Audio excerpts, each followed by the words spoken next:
When no one is there, it closes. Now, this is something to avoid on Shabbos. Try not to get into such a situation. But so there is the place that I could think of would be visiting somebody in the hospital where they have this situation. If it's possible to use the regular door, you'd have to find out before Shabbos if that is possible. Have someone do it for you. So then this would be someone who's going there in front of you would open the door. But then you're going to be closing the door. So you have to wait someone to get in back of you. So you're going to be sandwiched in, and the person in front of you is going to open the door, the person in back of you is going to close the door, and you're going to be the sandwich. We did it when my mother in Miami, we stayed for Shabbos, and the door was automatic to the hotel. So every time we waited, someone came in and So that's one thing to be aware of. Then you have the security lights. You walk down the street and the light goes on. You walk away, the light goes off. The answer to that is you have to try to avoid that. If you know that to be, it's the first time you walk through, you did no wrong because you were not aware of it. It's called a psikreishes le'nichale. It's something that you did not anticipate. If you know it's there, then you try to walk away from that particular dwelling place. If there is more leniency, if there is light already, so you're not benefiting it from any way. Some places are very dark. The fact that the light goes on, now you're able to see. So now you're happy that the light went on. That's not good. So this is something that's one of these situations that you have to sort of try to avoid. If it is a situation where you can't avoid it, you'd have to ask a competent rabbi. Someone tells you to walk backwards, not to look. Oh, wow. Okay, yes. So back home, you have a door that you have to press the button for it to open, but there's like a lady that stays there, and she's not Jewish. So could I ask her to open the door for me? Is she Jewish? No, she's not. Not Jewish. But And it is what kind of mechanism is it? What is it? What does it do? You press the you button. press the button and it opens. Oh, it opens up the door. Yeah. You can ask her to open the door for you. I can do that? I don't have to, can I ask her directly? Open the door, or should I wait for someone to walk in front of me? That would be the best way. Okay.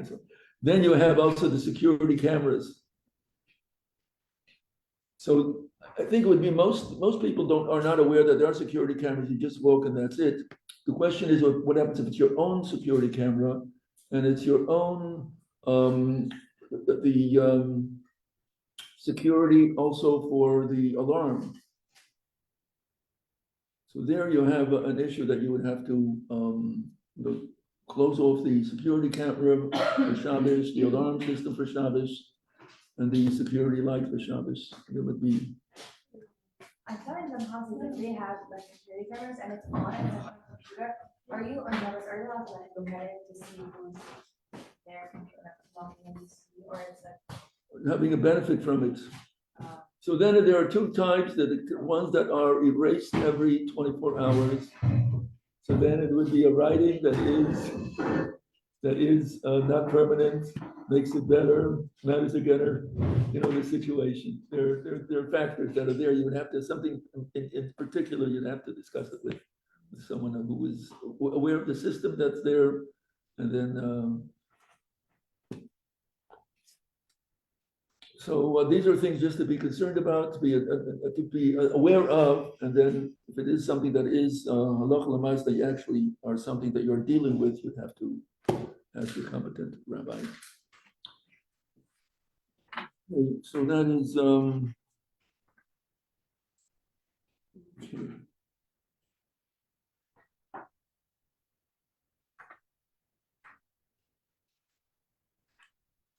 page 321.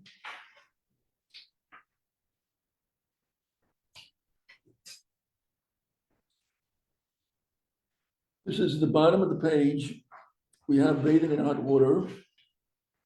So we have, again, opening up the hot water itself is a concern because there is an automatic feed. And when you open up the hot water in your hot water boiler, there is a replacement of cold water that's going to replace the hot water that goes out. This cold water is going to be cooked. So that is you are participating in cooking on Shabbos. So you cannot use the hot water. There are those who sort of would close off the hot water boiler, that is the water is not going to come in, it's just going to go out. That would be more place for leniency, especially for Yontif. Now bathing on Shabbos is forbidden. So even if you're going to, if the whole body, the prohibition is bathing the whole body at once, or if you do it one limited time, the fact you're doing the whole body, that itself would be an issue. However, wash one's face, hands, and other limbs, that is not the majority of the body. So then if it was heated before Shabbos, you could use that, you may do so. And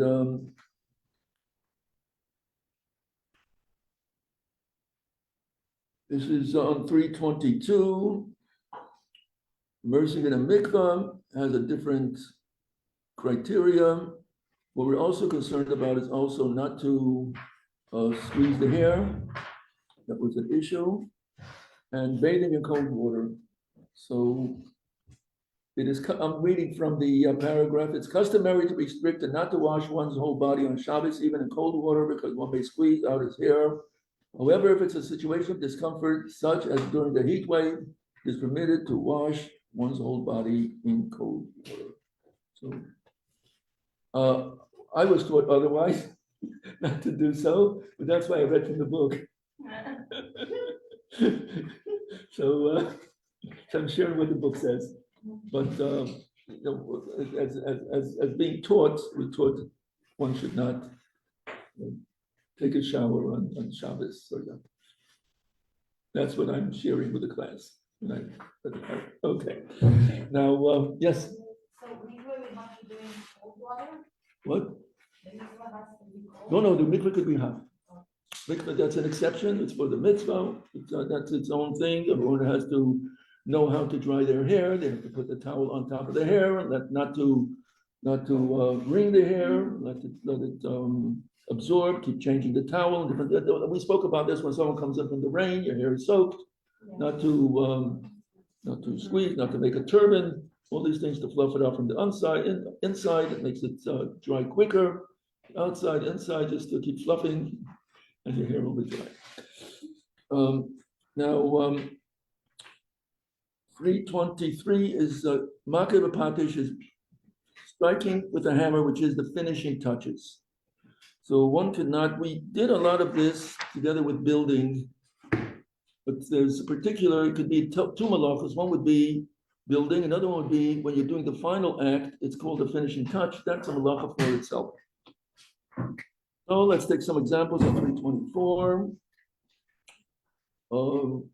Repairing something, removing sewing threads from a new garment, repairing a broken utensil on Shabbos, that would be straightening out a bent fork, knife, spoon, making a utensil and finishing it, drawing a picture on a utensil to beautify it, cooking a new earthenware pot in order to strengthen and harden it. This is all an additional prohibition. If there's a prohibition, so sometimes you can have two prohibitions. One would be drawing a picture, and then if it's a finishing touch, so you have two prohibitions. One is finishing touch, and the other one is drawing the picture itself. So over here, if it's speaking of the same thing, is also cooking. Cooking itself is a malacha.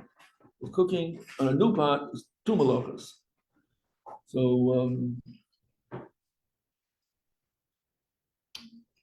let's see, rabbinic prohibitions would be folding clothes, which the clothes that are affected by putting them in their creases, that would make it a finishing touch. So let's look at page 327. So if it's a garment that has no creases, so that's not an issue. In other words, we have, let's say, a towel. Folding a towel does not make a difference. You did fold it, you didn't fold it. So that's not called, that doesn't go into this category of not to fold. So those items are the same things, also things that are nylon, things that don't have their creases, that stay in their crease. So this is not what we're speaking about. Folding your clothes on Shabbos, if you're doing so because you want to save time, that you shouldn't have to do it during the week, so you cannot do a weekday activity on Shabbos, that itself goes into this own category, nothing to do with the folding, unless you're folding all your towels, but you're doing so that you will not have to do so after Shabbos is over. You had a pile of laundry that you took out of the dryer, left it on your couch. So what do you do with it? Leave it. No, you can put it away. It's not moved. Put it away. You know, you don't have to leave your laundry on the couch over Shabbos. Oh, You can put it away. Put it away, like folding it. So if you want to, if you're doing so because you don't want it to be there on Shabbos, you're doing it because of Shabbos, not because of you're saving yourself time of the weekday. It's a very fine line to sort of know what you really are doing. You know, you have to be honest with yourself. Yes. What about making the bed? Making the bed, if it is something that it is to make Shabbos neat, you could. In Shulchan Aruch it says not to make the bed, because in those days, people did not make their beds neat. They only prepared it for the night, straightened it out. So if that was the case, so you're doing it on Shabbos for the night. But right now, we're speaking about a case where you want your room to be neat, you're doing it for Shabbos, so you can make your bed. So what if I have clothes flying around, Mhm. and I wanna make Shabbos neat, can I put them away? You could put them away. But can I fold them and put them away, or no, I should just? Well, again, it would depend on what's your intention. Are you, while you're doing it, you're also thinking to yourself, I'm doing it now, I won't have to do it after Shabbos, save myself time. Right. It matters what you have in mind. If you're doing it only solely because you want to put it away, because it's Shabbos, and you don't want it all on the couch, you want to sit on the couch, so then you can put it away. Okay. Now, with clothes that do have a special crease, sometimes you could just put it on a hanger where you don't really have to fold it or that, but you don't want it to get all wrinkled. So if you put it on a hanger and put it away, so you're not folding it back on the creases, you're not folding it. Here we're speaking about folding a garment on the special creases because you took it off on Friday night, you want to wear it for Shabbos. So on page 327, number 1, the folding of a garment is for wearing on Shabbos. And number 5, you have no other garments. So now you don't want it to be wrinkled. So number 2 would be done by one person, not to do it with 2 people, where each person is going to stretch it. It's going to be an extra good folding. The garment is new, so really you're not making a big change in putting on creases and making creases. The garment is white, which means it's a light color, so you can't tell so much the change where it is being folded. With a dark garment, you could see more that it's wrinkled. You can see that it's not on the creases, that's more visible. But on a white garment or a light garment, it's not so visible, so you don't see that big change that's taking place. And the nylon rubber knit garments, so they don't have really folds, they're not permanent, so that would not apply to this. Winding number 328, so winding a watch on Shabbos, so we cannot do so. I heard a story yesterday about someone who came to, was becoming frum, and he had a Rolex watch, and he was afraid to leave. He was afraid to leave the watch over Shabbos because it's a Rolex watch. So he was wearing the watch. He was one of these self-winding ones, and whoever was advising him told him to put it away. And he said, no, he's not putting it away. He's going to wear it on Shabbos. When Shabbos began, the watch stopped. Speaking about a Rolex watch, it doesn't stop. After Shabbos, it started working again. Wow. It happened week 1, the same story. Week 2, the same story. Week 3, the same story. Week 4, he got the message. Wow. So Hashem was really directing him that. So what about wearing a watch on Shabbos for a woman? So if it's considered to her as jewelry, just like she's permitted to wear of a band. So the same would be with a watch. If it is a watch that if it were not to work, she would still wear it. So then it's jewelry, it's an ornament. So that would be permitted. If, however, it were to stop, you would not wear it because it's only there for its use of time. So then it's not jewelry and one would not wear it on Shabbos, even though it is working. But again, we treat a watch as jewelry. Other than that, it has to be either a garment or an ornament, something that's in between the two you're carrying. Again, so according to some authorities, they're more lenient about it, but that would be the general halacha would be that if it's something that if it were to stop, you would still wear it because it's your jewelry, then you could wear it on Shabbos. Because even if it were to stop, you'd still wear it. So men. So you're not carrying. So men can never. So men are not recommended to watch. Again, if someone has a Rolex watch, or I don't know what the other names that go along to it, so then it's something that is to his, he always is. So again, it's discouraged for men to wear jewelry unless that is the accepted way of dress. So with men, they'd have to ask whoever their advisor is. Okay.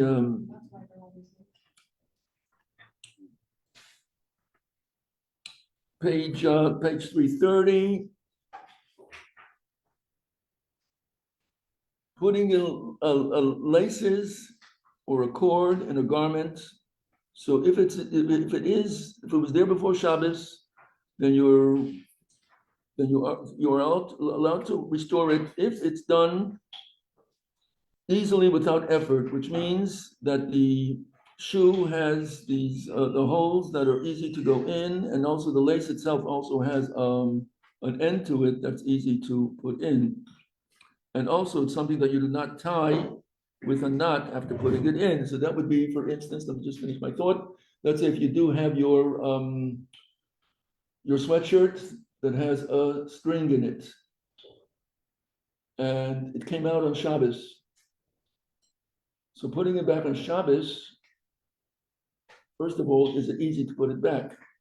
Number two, in the weekdays, do you tie a knot so it should not come out again? If that is the normal way how you would put the lace in, the string, the cord in on Shabbos, you would not permit it to do so because we are concerned you might forget it's Shabbos and then make that knot. If normally it's left without a knot, then you could restore it if it's easy to put in. As far as shoelace is concerned, so the shoe would be a new shoe without any shoelaces at all, you can't wear. So we're putting in the shoelaces that would be making the shoe now wearable for the first time. So now we are making the shoe wearable, which is the finishing touches to the shoe. So what could you do on Shabbos if this is the shoes that you want to wear? You never put in the laces before. So it has to be in such a way that it's going to be temporary. You're going to be taking it out after Shabbos and putting it in properly. So one of the advices is that you only do at the ends where you actually are going to tie the two ends, the last ones that are closest, that fit the ones that are at the opening. So then for sure, you're not going to leave it that way. After Shabbos, you're going to put it in properly. So that would be the idea behind it. You're not making the finishing touches now. It's only a temporary item. Yes, Lee, the question. Petra wanted to- Oh, Petra, who wanted to ask? So, can we wear watches like in the house? Should we just not go outside with the watch or not at all? So there are certain items that we are concerned that if you wear it in the house, you might walk out with it. That's that's a concern. We have putting things in your pockets on Shabbos in the house. So those who have a practice before they leave the house, each time they leave the house, if they have pockets, they always check the pockets, then we're assuming that that's what you're going to do, if that's your lifestyle. Other than that, it's not recommended to put things in your pockets, even though there's nothing wrong with having things in your pockets in the house. But we are concerned that if this is something that you will be taking outside, you might forget and walk out with it.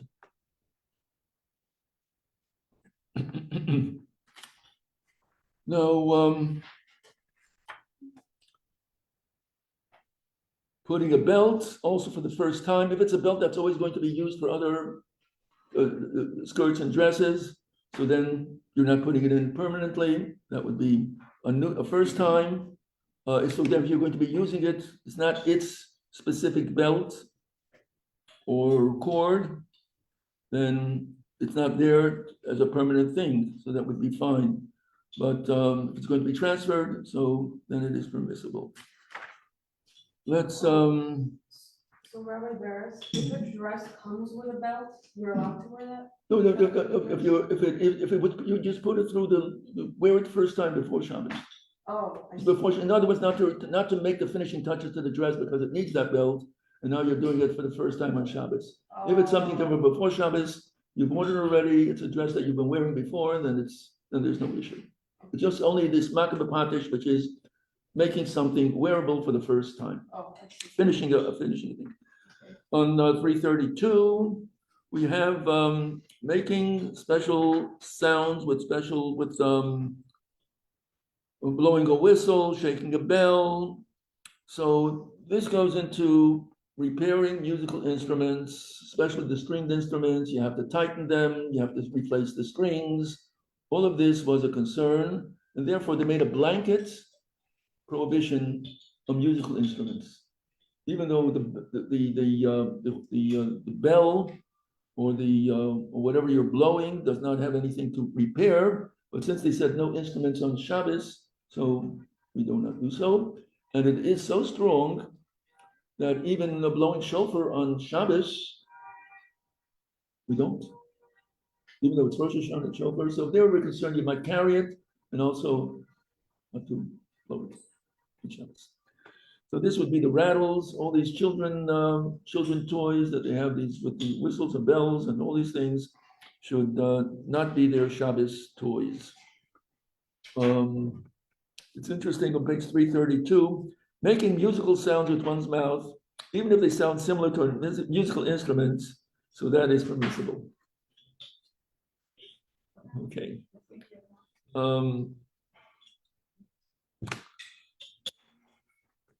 Trying to get someone's attention by that is permissible. That's not considered a musical instrument. Now, oh, we don't, not, no drumming, no drumming. So Now, when they do this, like with this. it's best to avoid. It's not recommended, let's put it that way. No, so now let's look on page 333. In some circles, dancing and clapping hands, in some circles, they're very strict about it. And when they clap their hands on Shabbos, no, this way.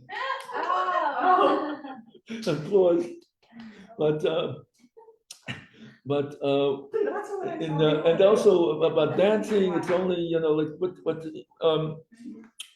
in our circle, since it is for Shabbos, for a mitzvah, we are lenient about it. We do clap on Shabbos, we do dance on Shabbos, but in other circles, they're very strict about it. So I just want to make you aware, so it matters where you are. So for the joy of a mitzvah, it's permitted to dance and clap and hands, and this would also be Clapping and whistling at the same time. Yeah. so whistling is also permissible. Anything from the mouth is permissible. Okay, so now we go to the next malacha, which is Haitzah, page 335. Wait, I have one. Yes. There's one, it says about swimming in the sea, Yes. and then it says floating or swimming in the sea or in a river, but what about like in a pool or a pond? I know this became like we made that restriction, not to swim. We considered them making a flotation. People, not everyone swam. They would make something to be able to keep them on top of the water. They might build something that's going to make a flotation item. So that was a concern. Something that was very. So once they made that restriction, so we keep it, even though no one's now going to make a flotation Nice. Now, the next one is transferring from one domain to another, that which is private, Rishus HaYachid, this is called Haitzah. Taking something from one domain to another is, this really needs a whole lesson for itself. There is Rishus HaRabim, the public domain, Rishus HaYachid, the private domain, and it is a halachic criteria of what is considered private.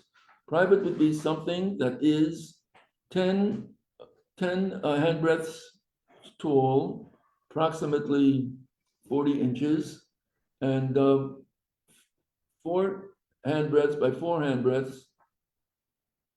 We did it with Rabbi before. Hmm? We did it with Oh, Rabbi you did before. it? Yeah. Oh, it's on? Oh, very good. So that's good. Okay, so I just want to, When we talk about, oh, that's very good.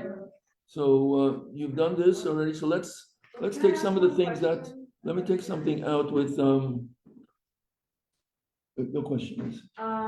So in an apartment building, like outside of your apartment, Mhm. is that considered a private area? No, that's called public because everyone has access to it, and therefore you make a Erev Chatzeros. We spoke about this at an earlier time, that you have to have someone who's competent, who's going to collect a food item from everyone. Usually it's a matzah. Everyone in the apartment building gives a matzah. If it's non-Jewish people, you'd have to rent from them their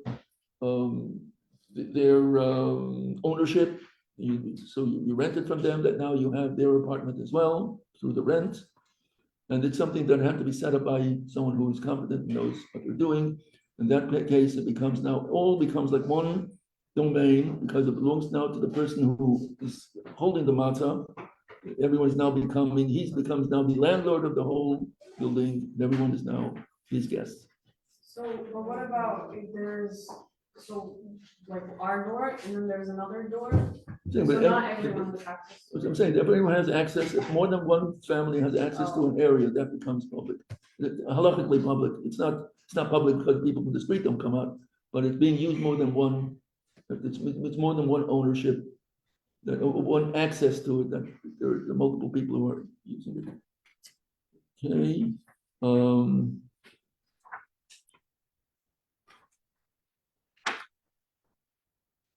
So keys. Does anyone have Shabbos keys? Yes. Let me see Shabbos keys. Let's see. Oh, No not one like has that. Shabbos keys here? Okay, so what's the idea of a Shabbos key? You don't carry. So not to carry, we're going to use it as a belt. Okay, so every garment is entitled to belt. In other words, even though your skirt has a belt, so now your blouse is also entitled to a belt. Your jacket is entitled to a belt. So then you could have an additional belt because it's going to tuck in and keep neat whatever the belt is on top of. You cannot use 2 belts at the same time. In other words, you would not put your Shabbos keys if your skirt has a belt, and you're going to put your Shabbos keys on top of that belt. So one of the belts are not usable because why do you need 2 belts? That's not the normal way of people wear. So therefore, you could only have 1 belt. So either you replace your belt of your skirt with the Shabbos key belt, or you use the Shabbos key belt for another garment.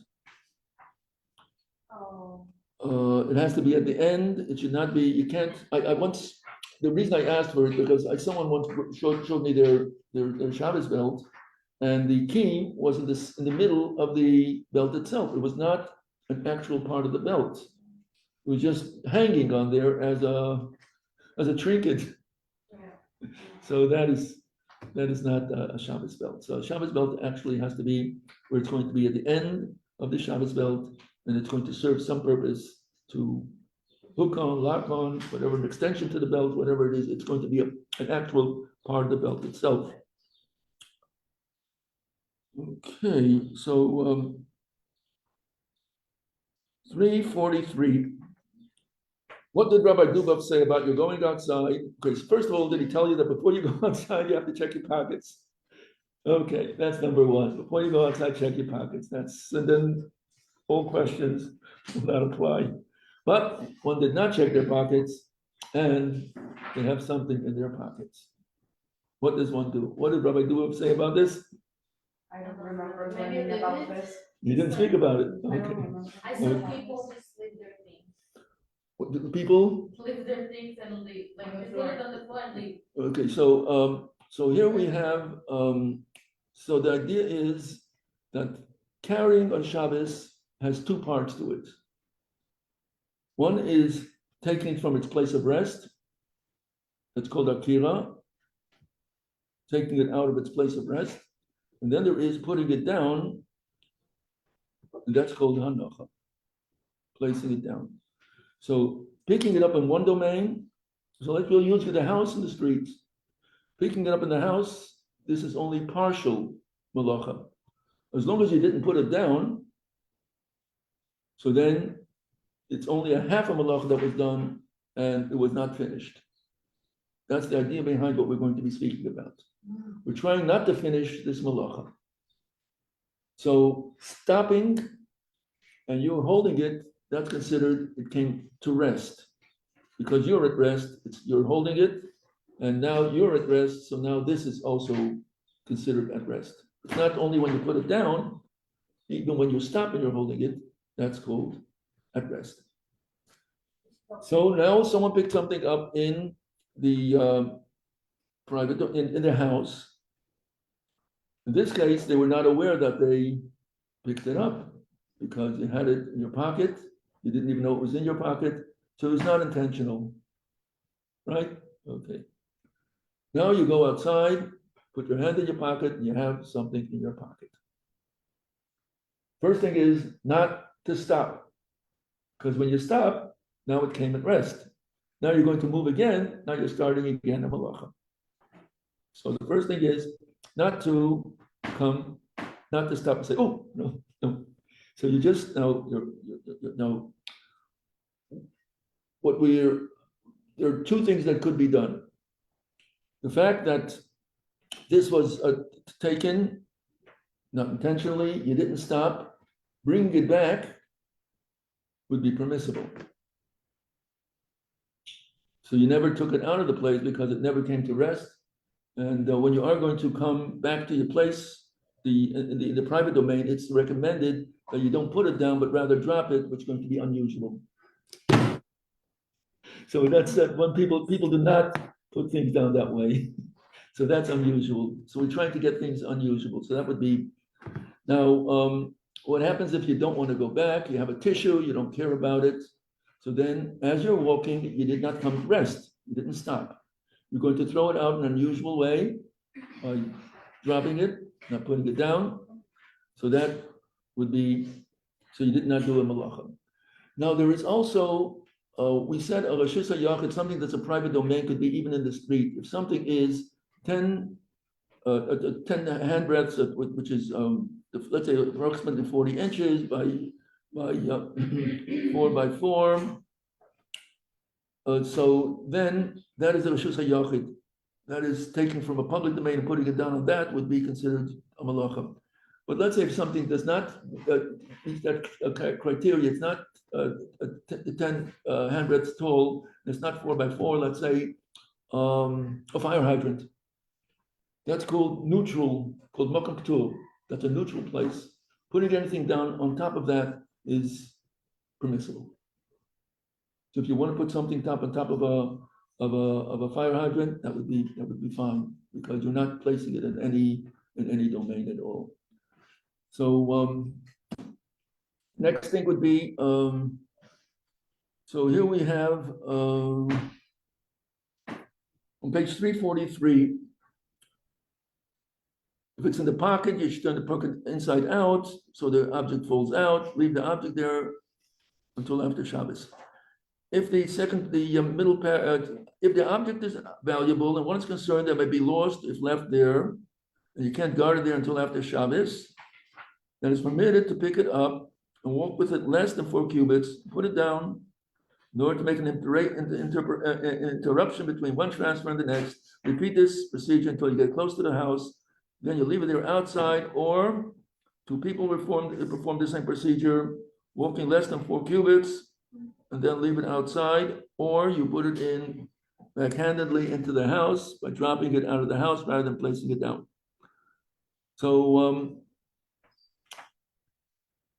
carrying in public is only if you carry it 4 cubits. A cubit is between 1.5 feet and 2 feet, so it would be approximately 7 feet. So carrying it less than 7 feet is not considered carrying in the street. So if you pick something up and you walk less than 7 feet and put it down, that is permissible. When you pick it up again, walk less than 7 feet and put it down, then you haven't carried. You keep doing that if it's something valuable until you get to your house, and then you bring it to the house and drop it. That would be also permissible. So the first thing is check your pockets. Okay, so I would it would be good to read the information here. Things that normally you're going to take off, one should not wear on Shabbos, whether it's sunglasses, reading glasses. These are things that we are concerned that you might carry it. So be things that are attached to a garment, let's say the hood, loops, so that is a part of the garment itself. You don't have to wear the hood always. You can just, since it's zipped on or velcroed on or sewn on, you could have the hood just hanging. The same is with the belt that is sewn on to the coat, so you can let it hang. If it's in loops, that becomes questionable. Is it considered carrying or not? One of these controversial things. Okay, so I would recommend you that you review the book. I also recommend this series. This is a very easy series. It gives you a lot of examples. We have it in the library downstairs. It comes with 3 books, the Shabbos Kitchen, 2 books on the Shabbos Home, and it has many other. So it was a pleasure teaching this class. It was very I look forward to teaching, and I'd like to hear from you. I guess another 2 minutes. What does Shabbos mean to you? Did learning about Shabbos, did it make a difference in your attitude towards Shabbos? Thank you, Rabbi. Really created anything? Thank you, Rabbi. Going through the class, anything what Shabbos mean to you, or give me something about Shabbos? And became more special because now I know what Shabbos. Okay, Wow. you're making a speech. Come on. I'm not prepared for this one. Like from what we learned or in I general. mean, generally, I'm just I hope there was a certain atmosphere of Shabbos that was a positive atmosphere, not to make it like someone was saying, I can't wait till Shabbos is over. I hope that's what I was hoping for. Also, like the fact that I got to spend it in the dorm a lot with these amazing girls and go to all the families that we went to, like it really changed my perspective about like what Shabbos is, and also like the things that we do on Shabbos, even like the things that are possible on Shabbos, maybe like what enhances Shabbos like more, like the activities that enhance it more, like learning together, or talking, and yeah. Okay. It was very special, and also it was good to like learn every week like what Hashem wants from me, so that every Shabbos I could be like, oh, can I do this? Can I not do that? So it was just like more focused on, like really resting and just like knowing what's good for me. I feel like knowing the laws is preparing me for what I want to do in my own home in Hashem, and how I can create like a holy atmosphere in my own home in Hashem, and how like Shabbos is just an elevation from any other day of the week. So it was very special.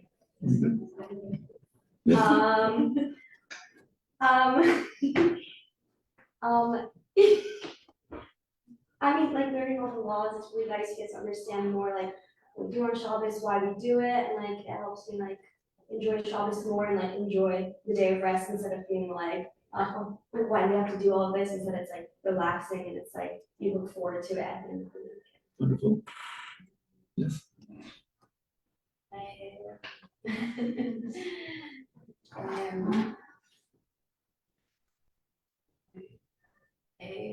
I'm so grateful because I learned a lot how to keep in very good way Shabbos and enjoy that day to the day for my soul to make connection with Hashem. Beautiful, yes. Fruits also very special. A lot of things I was already doing, but maybe I wasn't doing with the intention. Like now sometimes I'm like, I don't know, whatever. Like I don't know. I go to grab water to the like the Jenny, and I'm like, how's it to the she? And it's like, well, like I'm doing this, but I'm not doing this just that. I'm doing this because it's Shabbos. Like because it's what it wants from me. So I think I learned more how to appreciate that and like say like, okay, it's Shabbos, you know. For me, I grew up in a Chabad home, so I kind of knew all these laws, but I never knew exactly why we did it and we didn't. And I think that one story that you told, somebody asked you like, are these laws more restrictive and not the point of relaxing on Shabbos? And you told the story like, if you're sitting at a table with the king and he asks and you work for him and you want to fix the wall, or when you're sitting with him, like it defeats the whole purpose. So that every time I think of like why we don't do something, I think of that. Thank you very much. Yes, Well, thank you for having me for this one class. I learned now that you heard everybody else appreciating Shabbos. No, I mean, I love Shabbos and I keep Shabbos, and I think that even things that feel particularly stringent are a way of safeguarding it, and that just emphasizes how important it is to keep Shabbos, and I think it's very meaningful for me and important. Okay, so have a wonderful summer and Milt Hashem in your own home, your own homes, your own